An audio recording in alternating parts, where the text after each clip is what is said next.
एक simple white cotton sari जिस पर नीले रंग का बॉर्डर है, एक जोड़ी रबर की चप्पलें और एक ऐसी आवाज जो सियासी घरानों की नींव हिला सकती है। यह है ममता बनर्जी, लाखों लोगों के लिए सिर्फ दीदी। लेकिन इस आइकॉनिक इमेज के पीछे कौन है? एक साधारण घर से सत्ता तक का उनका सफर कैसा रहा? यह है उनकी कहानी 10 मिनट में, अब 5 मिनट में।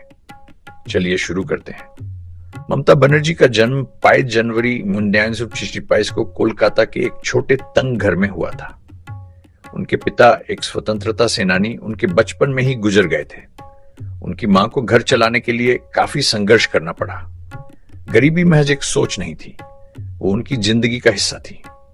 वो डिम लाइट में पढ़ती थी और छोटे मोटे तरीकों से परिवार की मदद करती थी। वो दस्तकारी करती थी और घर चलाने के लिए दूध बेचती थी। मैंने गरीबी को बहुत करीब से देखा है, इसलिए मैं गरीबों का दर्द समझ सकती हूँ। इन शुरुआती मुश्किलों ने उनमें एक मजबूती और आम लोगों के संघर्षों के साथ जिंदगी भर का जुड़ाव पैदा किया। आगे यूनिवर्सिटी और एक राजनीतिक जागृति।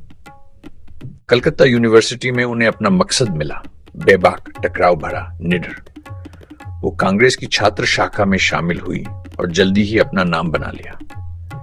निंगो ज़िप्जीज के दशक में उन्होंने ज्योति बसु की कार के सामने काले झंडे लहराए थे, एक साहसिक सार्वजनिक चुनौती। उस अवहेलना ने उनके स्टाइल की झलक दी, सीधा, विघटनकारी और पूरी तरह से लोकलुभावन। उनके छात्र जीवन ने उन्हें राष्ट्रीय राजनीति में लॉन्च किया। जल्द ही वो भारत की सबसे कम उम्र की सांसदों में से एक बन जाएंगी। इंडियन रिसीवर में 19 साल की उम्र में उन्होंने संसद में एंट्री ली, एक तेजी से बढ़ती हुई शख्सियत, लेकिन फिर भी सत्ता के अंदर एक बागी। उन्होंने पुराने लीडरों से टकराव किया और दबने से इनकार कर दिया। 1998 में वो कांग्रेस से अलग हो गई और एल इंडिया तृणमूल कांग्रेस बनाई। उनका मकसद था दशकों से राज कर रहे एंट्रेंच्ड लेफ्ट फ्रंट को सत्ता से हटाना। उनके सबसे अहम आंदोलन सिंगूर और नंदीग्राम थे। उन्होंने खुद को किसानों के जबरन जमीन अधिग्रहण के खिलाफ रक्षक के तौर पर पेश किया। धरना पर बैठना, भूख हड़ताल करना, ऐसी तस्वीरें जो पूरे राज्य में गूंजी। 2011 में 38 साल बाद लेफ्ट फ्रंट को गिरा दिया गया, एक सियासी अर्थक्वेक। दूध बेचने वाली लड़की पश्चिम बंगाल की मुख्यमंत्री बन गई।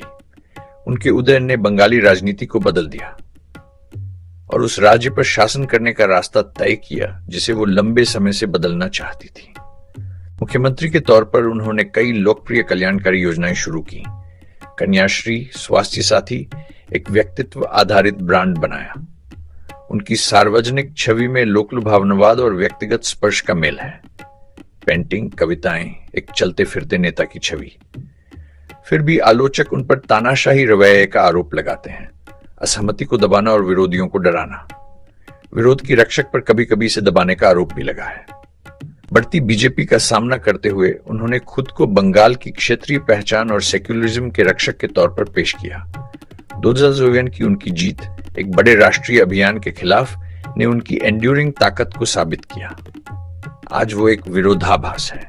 स्ट्रीट फाइटर से सुप्रीम एग्जीक्यूटिव बनी, क्षेत्रीय नेता जिनकी राष्ट्रीय अहमियत है।